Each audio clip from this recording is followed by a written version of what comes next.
Hello, everyone. I've got Jim Kales with us today. He's the CEO of Aspire CoffeeWorks, and he's got an incredible social enterprise he's operating for the benefit of people with disabilities and employing them right in the operation. This is going to be a really powerful discussion. You don't want to miss it. Welcome to the Your Mark on the World show with your champion of social good, Devin D. Thorpe. This episode is made possible via the support of our sponsors, including Johnson & Johnson's Caring Crowd. Jim, welcome to the show. Thank you, Devin. It's great to be here. Well, the pleasure and privilege is all ours. Thank you for making time for us. We really appreciate it. Tell us how Aspire CoffeeWorks got started. Well, would you be shocked to tell you that if I told you that it started over a cup of coffee? No. So, I'm the CEO of Aspire CoffeeWorks and also CEO of a larger organization called Aspire, which works with kids and adults with disabilities. And we are located in Chicago, in Illinois, and we were really searching for an idea that would take our mission to the next level. At Aspire, we're all about including kids and adults with disabilities into our community. And we were hashing around for an idea saying, what would be something that could capture the public's imagination, that would show people with disabilities can be included everywhere, can work everywhere, but something that would be something that we could literally take anywhere. And as we were having this discussion, we were downing copious cups of coffee. And one of us, I don't remember exactly who it was, said, what could we possibly do? What could we possibly do? And what if we launched a coffee company? Now, interestingly, when this was about 7-8 years ago, we had this crazy idea initially. We said, okay, and we started researching online, roasting equipment and different kinds of beans and how difficult it would be. And yeah, I guess we could launch our own coffee company. And after about an hour, we realized, oh my God, we know nothing about coffee, nothing about roasting coffee, nothing about sourcing coffee. And we realized if this was going to work, we would have to find a partner, a coffee roasting partner. And that's how the whole journey got started. But it literally did start over a cup of coffee. Oh, that's great. Jim, I have a horrible question to ask. And please understand this question comes from the right place. But whenever I see and talk about people, especially with intellectual handicaps, working, I worry about their ability to decide to work and worry that we are exploiting them.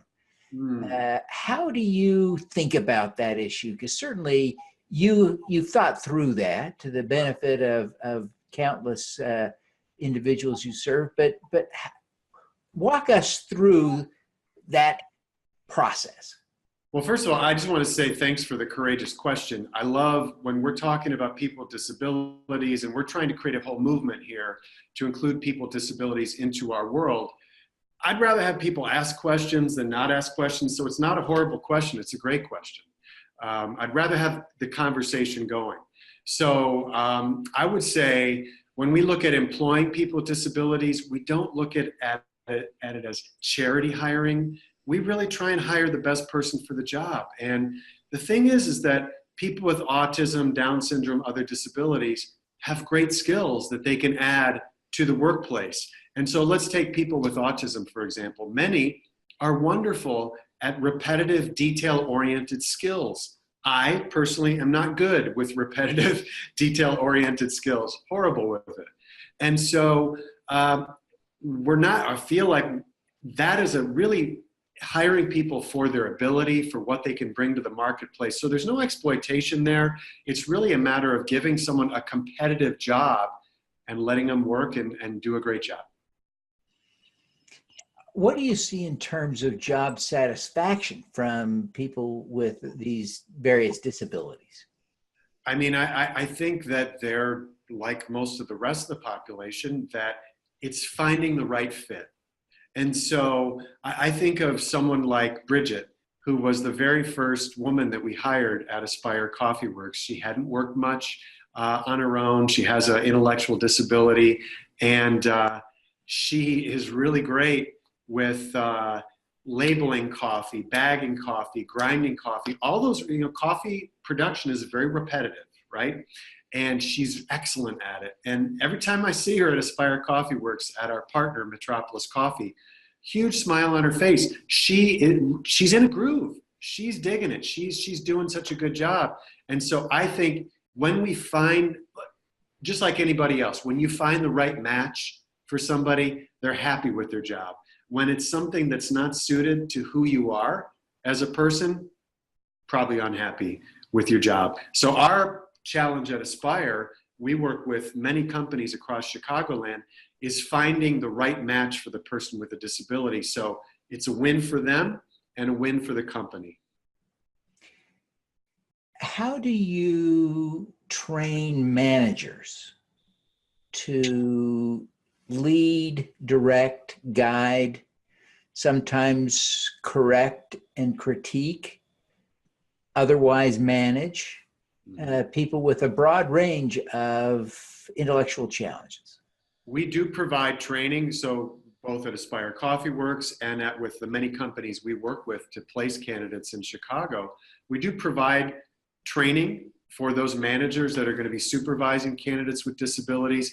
Part of it is sometimes we just have to get over uneasiness someone might have saying, hey, I've never worked with somebody with autism before. I've never worked with somebody with Down syndrome before. And we sort of have to do like a disability 101 of kind of walking them through different ways of thinking, different ways of processing information, just to make the manager more comfortable. And then it really is providing basics of just support to them. We want them to be supporting the candidates with disabilities, but we're here as a resource, as a support for them to guide them along the way. And we found giving that supportive approach to be very successful. So, Jim, as you work with these kids, or I shouldn't say kids, they're mostly adults, but there are some youth, I understand. Yep. As you're working with these individuals, how are you notching progress? What are the wins for you?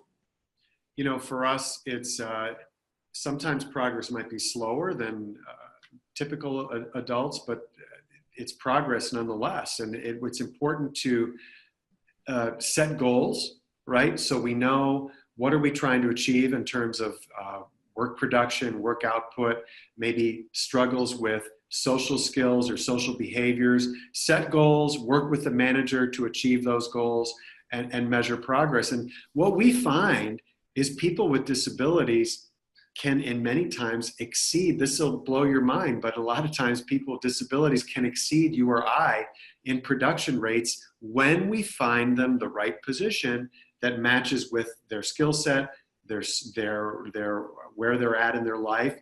And so, for example, skill working in like a distribution center, at a warehouse, working in retail, working in IT, those can all be great areas for people with certain disabilities where their productivity might actually exceed that of you or I.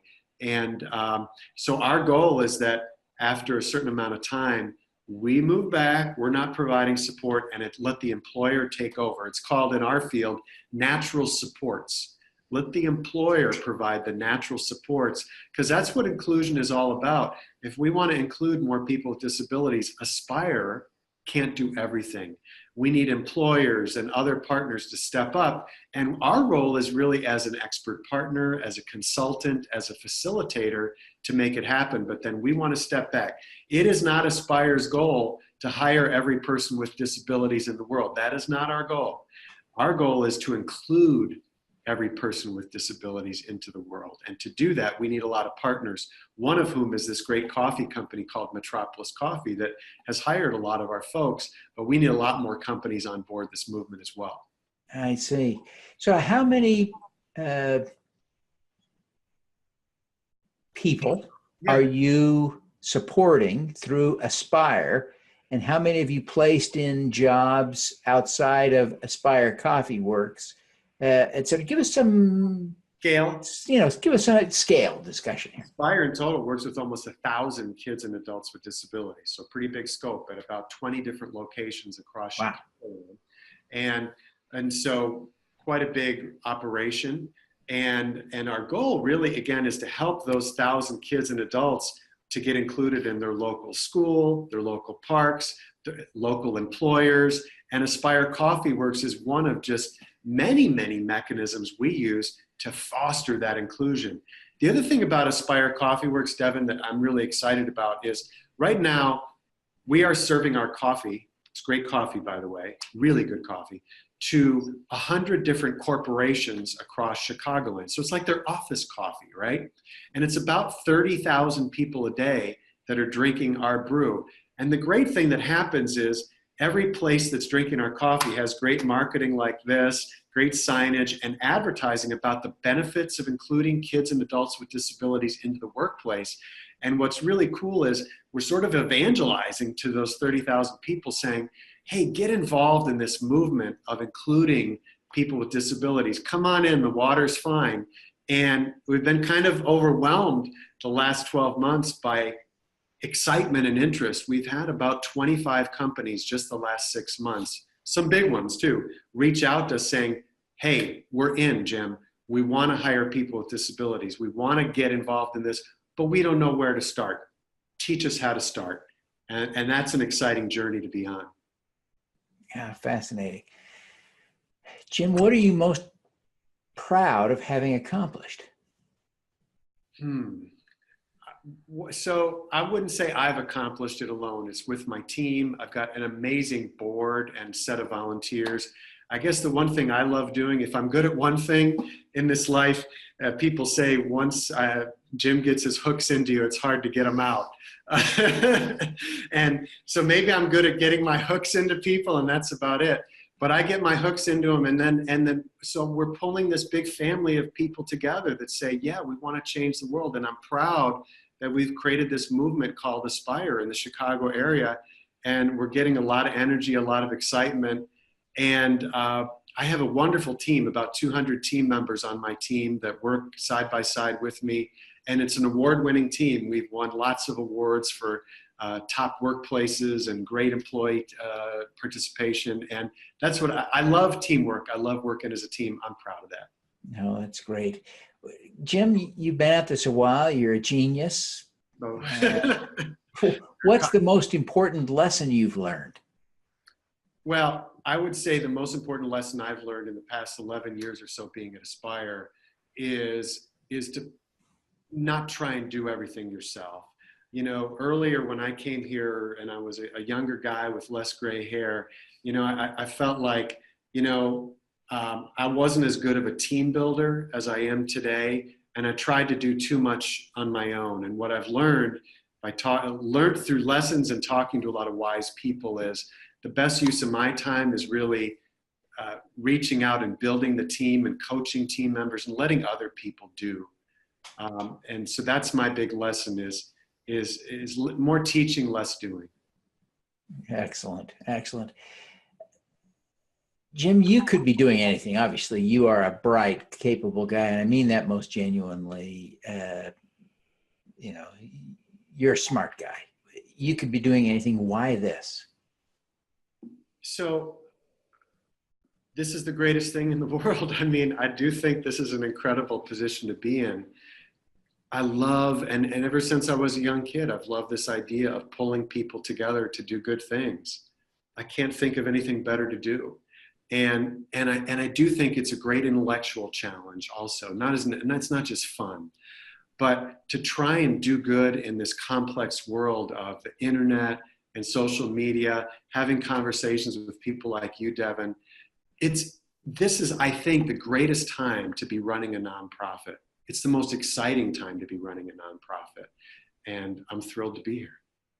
Oh, that's great. Jim, what's your superpower? Well, I already told you my superpower.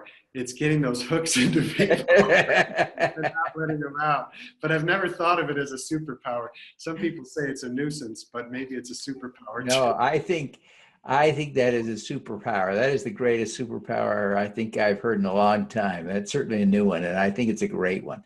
Well, Jim, thank you so much for taking the time to be with us today. We are so grateful for the work you're doing and the time you would take to share your story with us. Before you go, would you take just a moment and tell us how people can learn more about Aspire CoffeeWorks, and how they can connect with you and your team?